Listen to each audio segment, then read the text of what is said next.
అందరికీ 80వ స్వతంత్ర దినోత్సవ శుభాకాంక్షలు. ఈరోజు మనం ఘనంగా స్వతంత్ర దినోత్సవ వేడుకలను జరుపుకుంటున్నాము అని అంటే అందులో ఎందరో ప్రాణత్యాగం చేస్తే కానీ ఆ స్వతంత్రం సిద్ధించలేదు. దశాబ్దాల పోరాటం తర్వాత సాధించుకున్న స్వతంత్రం ఇప్పటికి స్వతంత్రం వచ్చి 80 ఏళ్ళు అవుతుంది. అయితే స్వతంత్ర పోరాటంలో మన విజయనగరం జిల్లా పాత్ర ఏంటి, అసలు విజయనగరం జిల్లా నుంచి ఎంతమంది పార్టిసిపేట్ చేస్తుంటారు, ప్రధానంగా ఈ జిల్లాకున్న అనుబంధం ఏంటని ఒకసారి మనం చూస్తే, స్వతంత్ర ఉద్యమంలో భాగంగా జాతిపిత మహాత్మా గాంధీ మొత్తం 3 సార్లు జిల్లాకు వచ్చారు. మొదటగా ఒడిశాలో ఉద్యమం చేసిన తర్వాత విజయవాడకి వెళ్తూ మార్గ మధ్యలో విజయనగరం రైల్వే స్టేషన్లో దిగారు. ఇది 1921 మార్చి 30వ తేదీన జరిగింది. ఆ వచ్చిన తర్వాత ఇక్కడ ఒక బహిరంగ సభ కూడా ఏర్పాటు చేశారు. దాంట్లో సుమారు 10,000 మంది అప్పట్లో గ్యాదర్ అయ్యారు. గాంధీని చూడటానికి కూడా పెద్ద ఎత్తున తరలి వచ్చారు. ఆయన ఎన్నో ఉద్యమాలు చేశారు. ఆ తర్వాత మరొకసారి చూస్తే 1929 ఏప్రిల్లో వచ్చారు. అప్పుడు కోటలో ఉన్నారు. ఆయన 2 రోజుల పాటు ఇక్కడ పర్యటించారు. ప్రజల్లో జాగృతం చేశారు, అవగాహన పెంచారు, ఉత్తేజాన్ని నింపారు. ఉద్యమంలో కీలక పాత్ర పోషించాలని చెప్పి అందరినీ అడిగారు. ఆ టైంలో రాజులు పాలిస్తుండేవాళ్ళు, విజయనగరం సంస్థానం ఉండేది.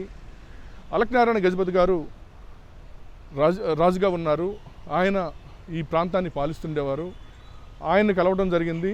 ఆయన స్వయంగా, అలక్నారాయణ గజపతి గారు స్వయంగా ఆయన కారులోనే మహాత్మా గాంధీ గారిని కూడా ఈ చుట్టుపక్కల ప్రాంతాల్లో కూడా తిప్పడం జరిగింది. అందరూ ప్రజలతో కలవడం జరిగింది. అలక్నారాయణ గజపతి గారికి ఒక గొప్ప విషయం ఉంది. ఆయన స్వతంత్రం కోసం ఆయన కూడా పోరాడిన మనిషి. ఎందుకంటే బ్రిటిష్ వారు ఆయన సంస్థానంలోకి అడుగు పెట్టనివ్వలేదు. బ్రిటిష్ వారికి నో ఎంట్రీ చెప్పిన గొప్ప మనిషి అలక్నారాయణ గజపతి గారు. అలాంటి రాజరిక వ్యవస్థలో ఉన్నప్పటికీ కూడా ఆయన యొక్క దేశభక్తి, ఆయన భావాలు నిజంగా ప్రజలను కూడా ఉత్తేజం చేశాయి.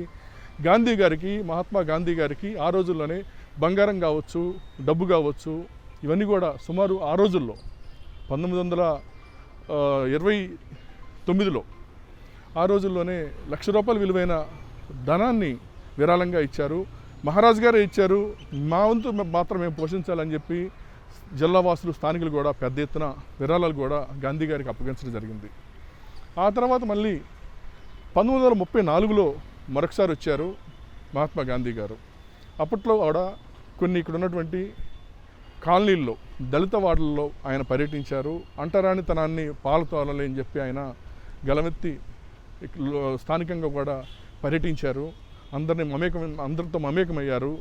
ఈ యొక్క ఏదైతే స్వాతంత్ర సమరం ఏదైతే జరుగుతుందో ఆ సమరంలో అందరూ పాల్గొవాలని చెప్పి పిలుపునిచ్చారు. ఆ విధంగా మొత్తం మహాత్మా గాంధీ గారు విజయనగరం జిల్లాకి 3 సార్లు వచ్చారు. ఆ వచ్చిన క్రమంలో ఒకసారి అప్పట్లో రాజులకు సంబంధించిన గెస్ట్ హౌస్ నెంబర్ 5 బంగ్లాగా పిలిచేవారు.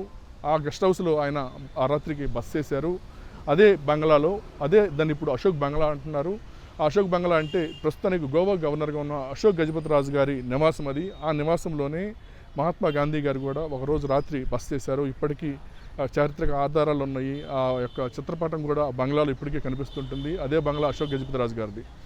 అదేవిధంగా చూస్తే ఇక్కడ మహారాజులు సంస్థానం కావడంతో సంగీత కళాశాల, సంస్కృత పాఠశాల, అనేక రకమైన కళలు పోషించారు.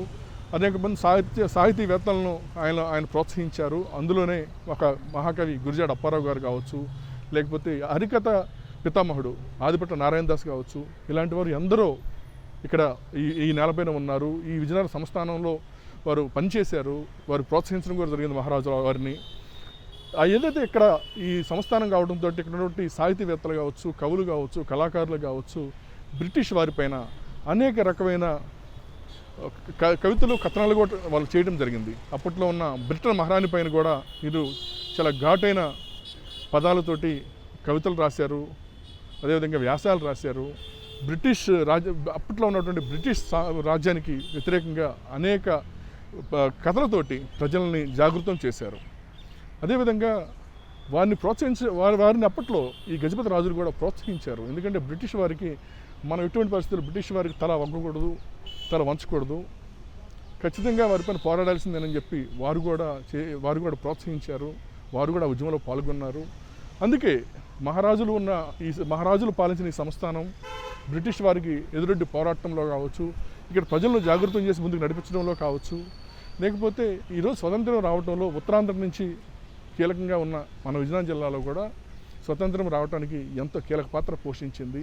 మహారాజులు, అదేవిధంగా కవులు, కళాకారులు, ఇక్కడ ఉన్న ఉత్తరాంధ్ర వాసులు, జిల్లా వాసులు పెద్ద ఎత్తున పోరాటాల్లో పాల్గొన్నారు. ఒక సహాయ నిరాకరణ ఉద్యమం కావచ్చు, లేకపోతే క్విట్ ఇండియా కావచ్చు, ఉప్పు సత్యాగ్రహం కావచ్చు, ఇలాంటి ఉద్యమాల్లో కూడా ఈ జిల్లా నుంచి పెద్ద ఎత్తున తరలి వచ్చి ఉద్యమంలో పాల్గొన్నారు. స్వతంత్ర రాకలో మన వంతు పాత్ర ఉంది, మన జిల్లా వంతు పాత్ర ఉంది. కాబట్టి ఎందరో మహానుభావులు ప్రాణత్యాగాలతో వచ్చినటువంటి స్వతంత్రం 80వ స్వతంత్ర దినోత్సవం సందర్భంగా ఈ రోజు నుంచి మనం కూడా ఏదో ఒక దీక్ష మనం తీసుకోవాలి. మనము మన యొక్క దేశాన్ని, ఈ దేశ సేవలో, దేశభక్తిలో మన వంతు పాత్ర ఎలాంటి పాత్ర పోషిస్తే బాగుంటుంది అనే దానిపైన, మన వంతు పాత్ర ఏ విధంగా ఉండాలనే దానిపైన నేను కూడా ఒక తీర్మానం చేసుకుంటున్నాను. మీరు కూడా ఒక తీర్మానం చేసుకోవాలని, దేశభక్తితోటి దేశాన్ని అభివృద్ధి పథంలో నడిపించేందుకు మీ వంతు పాత్ర మీరు పోషించాలని మిమ్మల్ని కోరుతున్నాను. మీరు ఏమైతే అనుకుంటున్నారో, ఏ విధంగా ముందుకెళ్ళాలనుకుంటున్నారో కామెంట్ బాక్స్లో కామెంట్ చేయండి.